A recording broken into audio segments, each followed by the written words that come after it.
बिस्मिल्लाहिर्रहमानिर्रहीम। स्टूडेंट, आज का जो हमारा टॉपिक है वो है सेल का बड़ा ही एक इम्पॉर्टेंट ऑर्गेनल जिसे हम ब्रेन ऑफ सेल भी कहते हैं।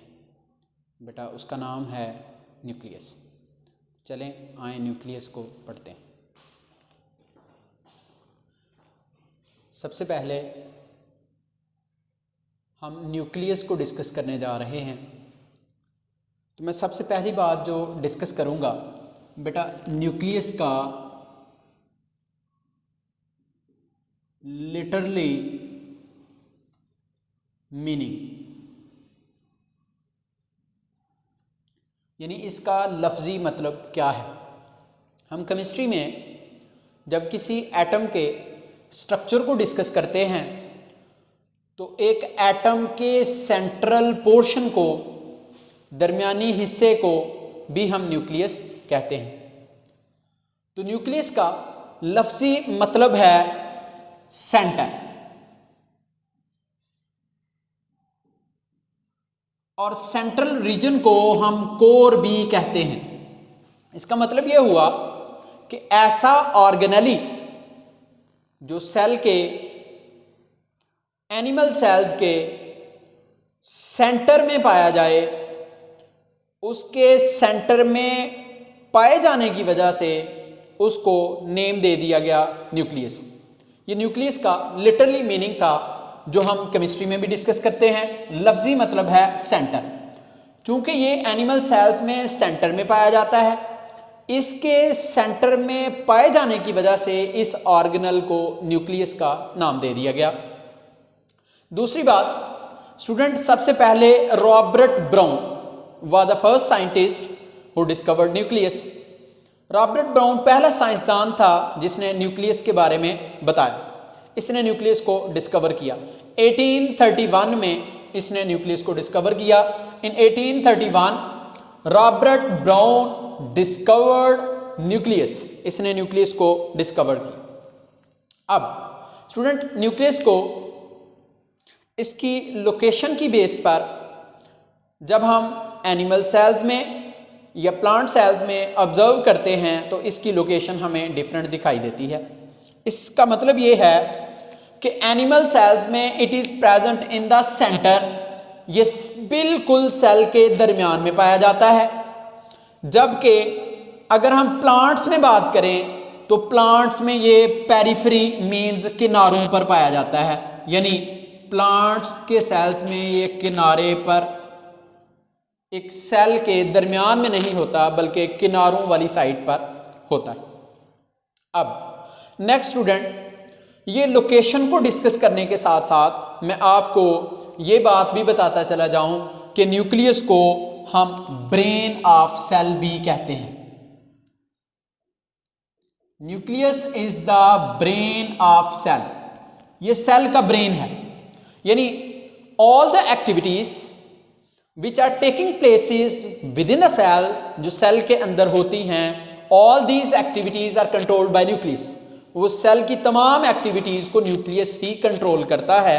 जैसे बेटा हमारे जिस्म में तमाम जितने भी काम हैं, फॉर एग्जांपल अभी मैं हरकत कर रहा हूँ या डिफरेंट बॉडी पार्ट्स को मूव कर रहा हूँ, मैं सोच रहा हूँ मैंने क्या बोलना है, ये तमाम एक्टिविटीज मेरा ब्रेन कंट्रोल कर रहा है। Same as it is student, एक सेल के अंदर जितने भी काम हो रहे होते हैं, मीन जितने भी किस्म के मेटाबॉलिज्म्स हो रहे होते हैं, वो सारे के सारे मेटाबॉलिज्म, सारे के सारे केमिकल रिएक्शंस न्यूक्लियस कंट्रोल करता है। इस वजह से हम न्यूक्लियस को ब्रेन ऑफ सेल भी कहते हैं। न्यूक्लियस को 1831 में रॉबर्ट ब्राउन ने डिस्कवर किया। एनिमल सेल्स में ये सेंटर में मौजूद होता है, जबकि प्लांट सेल्स में ये पेरिफेरल रीजन में मौजूद होता है, क्योंकि प्लांट्स के सेल्स में दरमियान में एक बड़ा सा लार्ज वैक्यूल होता है। वो large vacuole push the nucleus towards the peripheral portion. वो न्यूक्लियस को दरमियान में नहीं रहने देता, वो पुश कर देता है और वो किनारों की तरफ न्यूक्लियस को धकेल देता है। स्टूडेंट, अगर हम न्यूक्लियस को शेप के लिहाज से न्यूक्लियस की बात करें तो हमें यह पता चलता है कि न्यूक्लियस इर्रेगुलर शेप के भी हो सकते हैं, यानी बेतरतीबे, और स्टूडेंट न्यूक्लियस स्फेरिकल मीन गोल शेप के भी दिखाई देते हैं। इसका मतलब यह हुआ कि न्यूक्लियस की शेप के लिहाज से अगर हम बात करें तो या तो ये इर्रेगुलर शेप का दिखाई देता है जिसमें इसकी कोई वाज़ेह शेप हमें दिखाई नहीं देती, या फिर ये गोल या स्फेरिकल दिखाई देता है।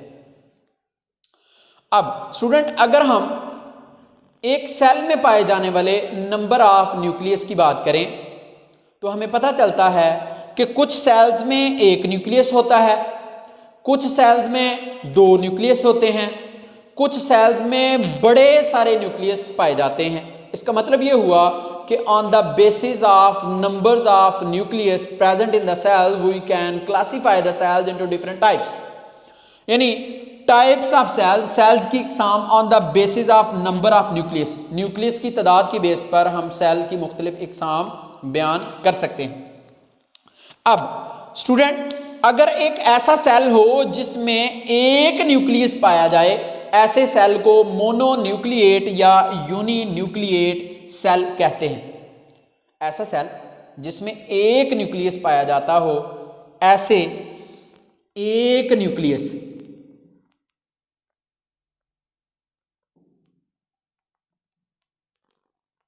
यानी बेटा ऐसा सेल जिसमें एक न्यूक्लियस हो, ऐसे सेल को मोनोन्यूक्लिएट या यूनिन्यूक्लिएट कहते हैं। मोनो का मीनिंग भी एक है, यूनि का मीनिंग भी एक है। दूसरी बात बेटा कुछ सेल्स ऐसे होते हैं जिनमें दो न्यूक्लियस पाए जाते हैं, ऐसे सेल्स को बाई न्यूक्लिएट या डाई न्यूक्लिएट सेल कहते हैं। कुछ सेल्स ऐसे होते हैं जिनमें ना एक न्यूक्लियस होता है ना दो होते हैं, बल्कि बहुत ज्यादा न्यूक्लियस होते हैं। ऐसे सेल जिनमें मल्टीपल मीन्स बहुत ज्यादा या पॉली मीन बहुत ज्यादा न्यूक्लियस पाए जाएं, ऐसे सेल्स को पॉली न्यूक्लिएट सेल्स कहलाते हैं। अब स्टूडेंट क्वेश्चन ये है, अक्सर स्टूडेंट के जहन में यही बात होती है कि शायद एक न्यूक्लियस में, एक सेल में एक ही न्यूक्लियस होता है, लेकिन ऐसा नहीं। सेल्स की फिजियोलॉजिकल एक्टिविटी के लिहाज से, सेल के काम के लिहाज से कि सेल ने क्या काम करना है, सेल को कितना काम करना पड़ता है, उस लिहाज से इसमें नंबर ऑफ न्यूक्लियस की तादाद कम ज़्यादा होती रहती है।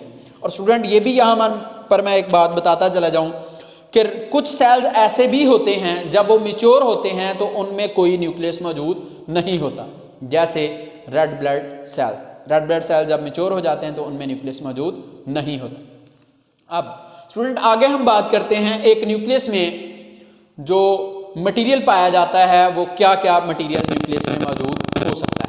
तो ये याद रखना है कि nucleus contain hereditary material, nucleus में हेरिडिटरी मटेरियल पाया जाता है। बेटा हेरिडिटरी मटेरियल्स क्या होता है? विरासती मादा।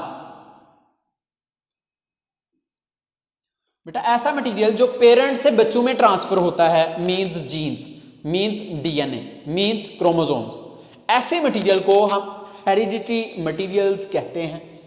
तो बेटा hereditary materials in the form of chromosome, एक न्यूक्लियस में जो विरासती मादा है वह क्रोमोसोम की शक्ल में दिखाई देता है, which control all the activities of cells, और एक सेल में ये तमाम एक्टिविटीज कंट्रोल करते हैं। स्टूडेंट यहां पर मैं एक एडिशन करता जाऊं आपको ये कॉन्सेप्ट डिलीवर करने के लिए। हमने न्यूक्लियस को ब्रेन ऑफ सेल कहा। एक न्यूक्लियस में जो फर्दर जो न्यूक्लियस की एक्टिविटीज को कंट्रोल करता है वो होता है क्रोमोसोम, और एक क्रोमोसोम की तमाम एक्टिविटीज को कंट्रोल करता है डीएनए। तो बेटा यहां पर ये बात आपने याद रखनी है कि एक न्यूक्लियस का जो ब्रेन है, एक सेल का जो ब्रेन है, सेल का जो ब्रेन है वो है न्यूक्लियस, और एक न्यूक्लियस का जो ब्रेन है वो है क्रोमोसोम, और एक क्रोमोसोम का जो ब्रेन है वो है डीएनए। यानी एक सेल की जितनी भी काम हैं, जितनी भी एक्टिविटीज हैं, वो न्यूक्लियस कंट्रोल करता है, और न्यूक्लियस में क्रोमोसोम्स कंट्रोल करते हैं, और क्रोमोसोम में डीएनए एक सेल की तमाम एक्टिविटीज को कंट्रोल करता है। I hope it is clear to all of you. Next student अगर हम बात करें न्यूक्लियस की, तो यहां मैं डायग्राम की तरफ फोकस करूंगा। ये है बेटा न्यूक्लियस। बेटा एक न्यूक्लियस में यहां पर सोलबल पोर्शन पाया जाता है, यानी सोलबल सैप लाइक मटेरियल, यानी लिक्विड पोर्शन पाया जाता है। स्टूडेंट ये जो लिक्विड पोर्शन मैं डॉटर लाइन से रिप्रेजेंट कर रहा हूं, डॉट से रिप्रेजेंट कर रहा हूं बेटा, ये जो लिक्विड पोर्शन है इसे हम नाम देते हैं न्यूक्लियोप्लाज्म। तो इसका मतलब यह हुआ सोलबल सैप यानी हल पजीर हिस्सा ऑफ अ न्यूक्लियस, एक न्यूक्लियस का is called nucleoplasm. The soluble SAP of nucleus is called nucleoplasm. अब बेटा एक न्यूक्लियस के मेन कितने कंपोनेंट होते हैं हम उनको डिस्कस करेंगे। तो एक न्यूक्लियस के मेन जो हिस्से होते हैं वो हमें इस डायग्राम में दिखाई दे रहे हैं। सबसे पहले एक न्यूक्लियस में उसके गिर्द डबल मेम्ब्रेन होती है, डबल मेम्ब्रेन।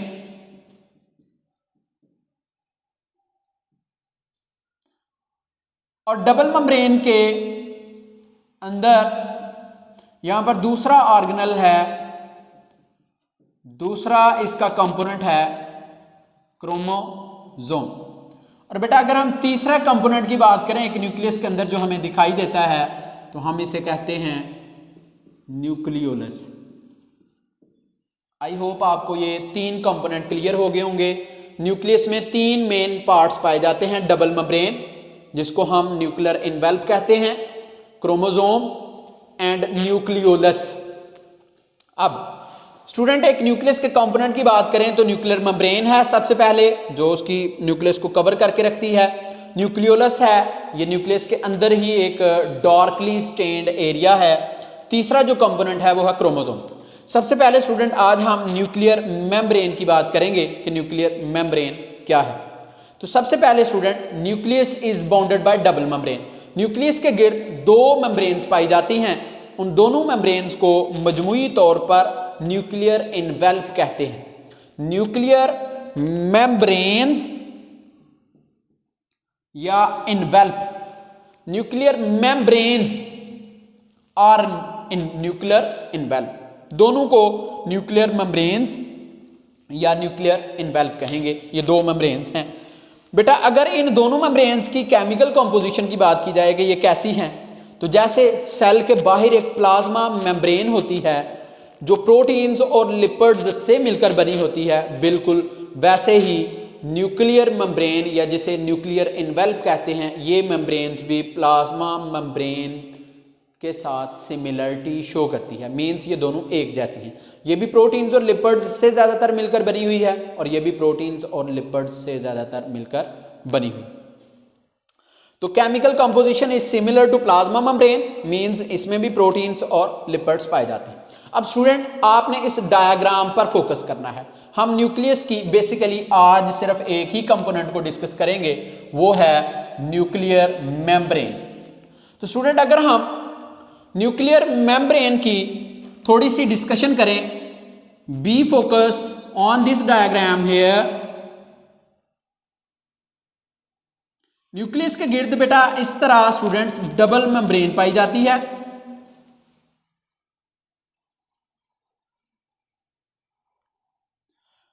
न्यूक्लियस के बाहर वाली मेम्ब्रेन को आउटर मेम्ब्रेन्स कहते हैं,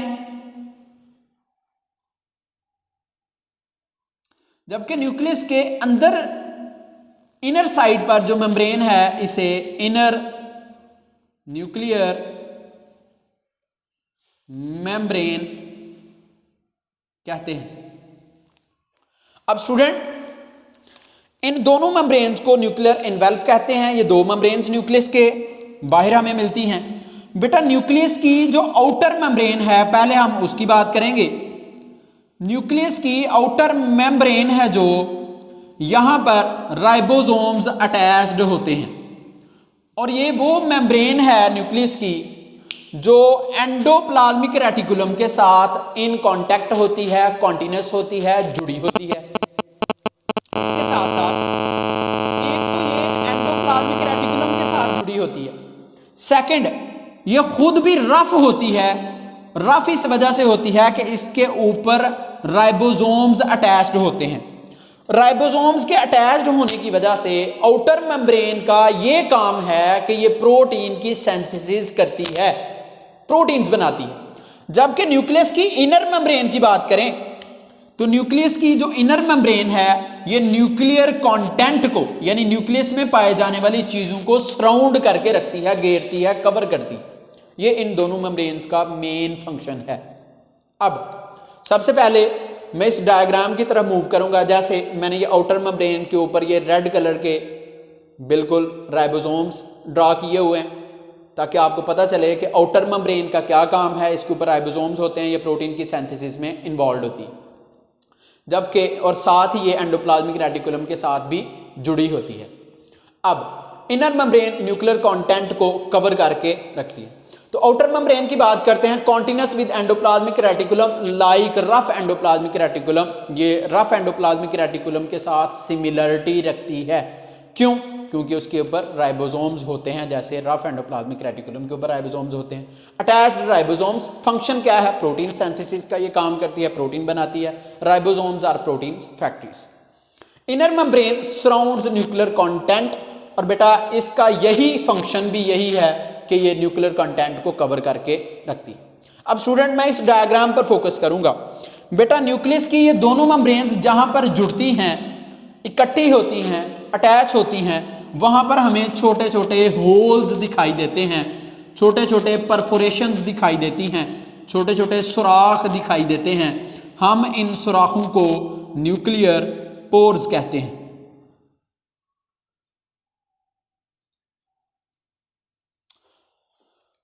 तो इसका मतलब यह हुआ perforations are hole present in the nuclear membranes. Nuclear membranes में या न्यूक्लियर इनवेल्प में जो परफोरेशंस हैं, जो सुराख हैं, उनको न्यूक्लियर पोर्स कहते हैं। अब स्टूडेंट क्वेश्चन ये है कि इनका क्या काम है? तो स्टूडेंट न्यूक्लियर पोर्स ये बेसिकली वो पोर्स हैं जिनका क्या काम है कि ये न्यूक्लियस और साइटोप्लाज्म के दरमियान चीजों का एक्सचेंज करवाते हैं। ये दूसरा न्यूक्लियर पोर, ये तीसरा न्यूक्लियर पोर और ये चौथा न्यूक्लियर पोर। तो एक न्यूक्लियस में ये जो न्यूक्लियर पोर्स पाए जाते हैं, इनका काम ये है कि ये एक्सचेंज ऑफ मटेरियल करते हैं between nucleus and cytoplasm. Cytoplasm और न्यूक्लियस के दरमियान चीजों का जो एक्सचेंज होता है, जो ट्रांसपोर्टेशन होती है, वो ये काम न्यूक्लियर पोर्स सर अंजाम देते हैं। तो न्यूक्लियर पोर्स क्या है? न्यूक्लियर इनवेल्प कंटेन परफोरेशन, सुराख रखती हैं, होल्स कॉल्ड न्यूक्लियर पोर्स। बेटा इनका क्या काम है? It allow exchange of substances, ये चीजों का मटेरियल का एक्सचेंज करवाते हैं बिटवीन न्यूक्लियस एंड साइटोप्लाज्म। अब स्टूडेंट कॉन्सेप्ट ये है, यहां पर आपने एक बात याद रखनी है, ये एमसीक्यूज में पूछी जाती है कि न्यूक्लियर पोर्स की जो तादाद है वो डिफरेंट सेल्स में डिफरेंट होती है। जैसे आपकी बुक में बेटा डिस्कस है, अनडिफरेंशिएटेड सेल्स में जैसे कि एग सेल्स में न्यूक्लियर पोर्स की तादाद 30,000 तक हो सकती है, जबकि जैसे कि एग सेल्स में 30,000 तक न्यूक्लियर पोर्स होते हैं। जबकि डिफरेंशिएटेड सेल्स में इनकी तादाद बहुत कम होती है, 3 या 4। डिफरेंशिएटेड सेल की एग्जांपल है एरिथ्रोसाइट। एरिथ्रोसाइट्स को बेटा हम रेड ब्लड सेल्स भी कहते हैं, और रेड ब्लड सेल्स ऑक्सीजन की ट्रांसपोर्ट में हेल्प करते हैं। यहाँ पर स्टूडेंट क्वेश्चन ये है कि सर अनडिफरेंशिएटेड सेल्स में न्यूक्लियर पोर्स की तादाद कम क्यों होती है? स्टूडेंट जब कोई सेल बनता है उस वक़्त उसे किसी तरह का कोई प्रॉपर फंक्शन नहीं करता, मीन्स उसका कोई स्पेसिफिक वर्क नहीं होता। इस वजह से उसे बहुत ज़्यादा चीज़ों को इनटेक करना पड़ता है, बहुत ज़्यादा चीज़ों को गिवन आउट करना पड़ता है, निकालना पड़ता है।